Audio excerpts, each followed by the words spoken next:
Lėtinis prostatitas tai yra vyrus kankinanti liga. Anksčiau buvo daugiau kalbama, kad tai yra jaunų vyrų liga, tai yra teisybė, bet lėtinis prostatitas neaplenkia ir pagyvenusių, ir vyresnio amžiaus žmonių. Kas tai yra prostatitas? Prostatitas tai yra prostatos, tai yra priešinės liaukos uždegimas, lėtinis uždegimas. O priešinė liauka yra lytinė liauka, vidinė lytinė liauka, kuri randasi žemiau šlapimo pūslės ir per ją pereina šlapimo kanalas, šlaplė. Ir todėl prostatos problemos, prostatos uždegimo, prostatito problemos visada yra surištos su šlapinimusi problemom, su potencijos problemom, į gyvenimo kokybės pablogėjimu. Lėtinio prostatito diagnozę nustatyti nėra taip paprasta. Dažnai lėtinio prostatito simptomai yra skausmas pilvo apačioje, varpoje, tarpvietėje, kryžkaulyje. Tuos simptomus taip pat gali duoti ir kitos ligos. Tai pirmiausiai negalima užmiršti, kad be lėtinio prostatito panašią simptomatiką sukelia prostatos vėžys, ypač vėlesnėse stadijose. Taip pat gerybinė prostatos hiperplazija, gerybinė prostatos padidėjimas. Ir kuris, aišku, jau būna vyresniam amžiui, bet kaip minėjau, vyresniam amžiui ne tik būna prostatos hiperplazija, bet būna ir lėtinis prostatitas. Lėtinis prostatitas yra šiuo metu klasifikuojamas ir įskiriamas į prostatito 4 kategorijos.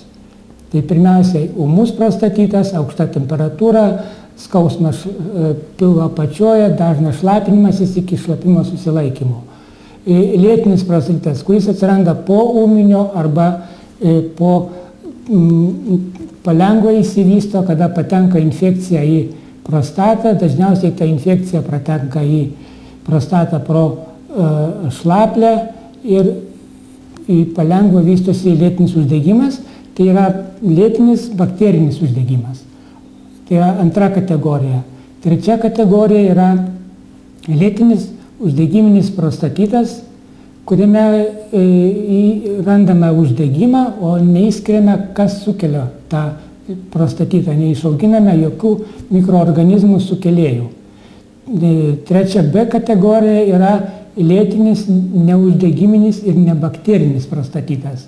Tai šitas prostatitas yra pats sudėtingiausias, pats sunkiausias man kaip gydytojui gydyti, nes iki šiol mokslas visų priežasčių, kodėl jis yra, kas jį sukelia, nėra nustatyta. Ir ketvirta stadija tai yra besimptominis prostatitas, kuris nustatomas pacientui tyriant prostatą profilaktiškai ar ieškant kokių tai kitų ligų. Jeigu, kaip minėjau, susirgti prostatitu, didžiausia tikimybė yra tada, kada sumažėja žmogaus imuninės jėgos. Tai sušalus, pervargus, didelis alkoholio ilgas vartojimas ir, aišku, turi būti dažniausiai infekcijos pradas, kuris gali būti seniai tūnoti mūsų šlaplėje, galima pasigauti ir lytiškai plintančių infekcijų, kurios negydomos sukelia lėtinį prostatitą, ir jau seniai amerikiečiai yra paskaičiavę, kad išgydyti lytiškai plintančią infekciją yra 100 kartų pigiau negu išgydyti jau užleistą prostatitą. Todėl noriu iš karto visiems priminti, kad pajautus bent kokius simptomus šlaplėje, nedidelis įskiras ar dirginimus, ar perštėjimus, ar nekalbant jau apie skausmus, būtina kuo greičiau kreiptis į urologą. Tos problemos yra nesunkiai įsprendžiamos, o kada yra užleistas prostatitas, tada lėtinis prostatitas, tada gydymas užsitęsia, kaip literatūros duomenimis, nuo 2 iki 10 mėnesių. Gydymas yra naudojama esant antros kategorijos prostatitui, tai yra uždegiminis bakterinis, kuris yra kaip ir klasikinis ir visi pagrinde taip ir gydo antibiotikais. Tai antibiotikų kursas mažiausiai diagnozavus tokį prostatitą yra 4-6 savaitės, po to toliau yra stebima, žiūrima ir paprastai jis yra, palyginti su kitom grupėm, yra lengvai išgydomas. Žymiai sudėtingiau, kada nustatom uždegimą ir nerandam sukėlėjo. Tada yra įvairiausių teorijų, minčių, kad tai yra nemokam nustatyti, kokie mikroorganizmai sukelia tą uždegimą ir randam reumatinių procesų, citokinų kraujyje padidėjimą kai kuriems tokiems pacientams, net įtariama, kad tai gali būti reumatinis uždegimas toj prostatoj. Tai tada, aišku, naudojami prieš uždegiminiai vaistai, bet kaip nebūtų keista, antibiotikai šioje situacijoje taip pat yra patartini naudoti ir dažniausiai jie padeda. Žymiai sudėtingiau gydyti yra 3B kategorija, kada nerandam uždegimo, nerandam mikroorganizmų, kas sukelia prostatoje. Tai yra pagrindė šiuo metu kelios suskirstytos grupės į to prostatito. Tai gali būti endokrinologinis, sutrikusių vyriškų hormonų pasekoje. Žemas testosteronas gali duoti lėtinio prostatito simptomatiką. Atstatom testosterono kiekį ir visi simptomai pradingsta. Bet tai viena iš priežasčių. Kita priežastis tai mažojo dubens raumenų sausgyslių patologija. Futbolininkai ar kiti sportininkai, kurie hipertrofuoja mažojo dubens raumenis, ten kartais atsiranda labai panašių simptomų į prostatitą, nors ten prostatos problemų nėra.